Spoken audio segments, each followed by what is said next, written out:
Thank you very much, Mr. Chairman. And yes, it was Democrat Harry Truman who did all that, who made the requisite cuts in federal spending after World War II. And it was Democrat Bill Clinton who gave us record surpluses in the 1990s. All of this is possible with the proper political focus and discipline.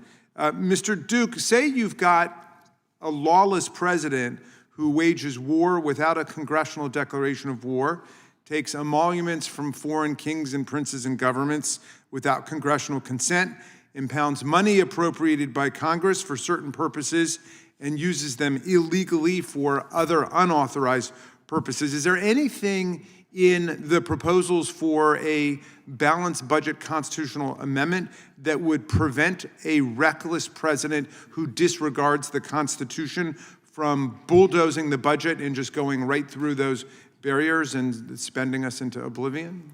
Not that I have seen. So if there's not any real constitutional guardrail there, it seems to me like this is symbolic politics, a kind of window dressing to cover up the fact that people just have not had the political discipline and will to balance the budget. Is it true that, as in the case raised by the gentleman from California with President Truman and President Clinton, is it true that the budget deficits have gone down more under Democratic presidents and the budget has been balanced more often than it has been with Republican presidents? Certainly in the post-war period.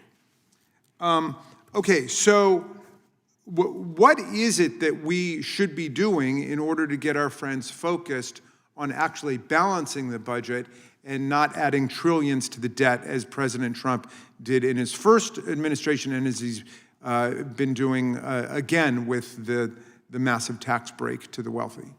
So the first best would to get into a time machine and not do the bill that they passed last July. So that would be the first best.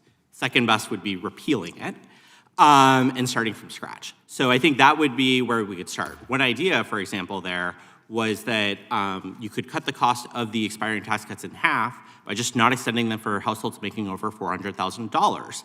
Then you could offset that cost, that $2 trillion remaining cost for the tax cuts under $400,000, by raising taxes on the wealthy and corporations. So that's just one approach for dealing with the fiscal cliff that, basically President Trump and the Republican Congress set up in 2017. Well, what do you make of the notion that President Trump's tariffs, which may be struck down as unconstitutional, of course, but that in the meantime, they will make up the problems in the federal budget deficit for us? They will reduce the deficit. Does that make sense? Yeah, I mean, look, they're big and they are raising real money. CBO thinks they raised about $2.5 trillion, which is less than the $3.4 trillion cost of one big, beautiful bill. But I note that the extent to which, Donald Trump has done any sort of work on deficit reduction, the cuts to SNAP and Medicaid, as large as they are smaller than the increases in tariffs, which shows that even President Trump is kind of admitting that revenue is the solution here. We should just have smarter taxes than ones that cause people to pay more at Costco and Walmart and ask the wealthy to pay their fair share instead of, doing illegal tariffs. Yeah. What do you think about the notion that we should have an Article 5 constitutional convention to pass this balanced budget amendment? I think you put it best yourself. Why go through that rigmarole, and why can't Congress and the president just do that right now? They have the power to do it. Aren't there special dangers with causing or calling an Article 5 constitutional convention? We of course haven't had an Article 5 convention. We've always done it by a 2/3 vote in the House and the Senate and 3/4 of the states ratifying.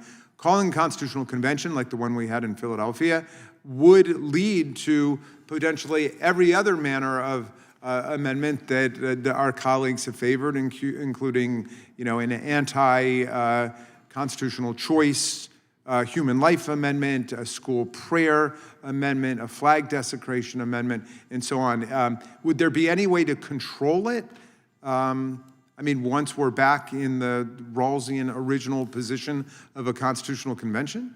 No, I think it's a whole bag of worms. Well, thank you for that, and I yield back to you, Mr. Chairman.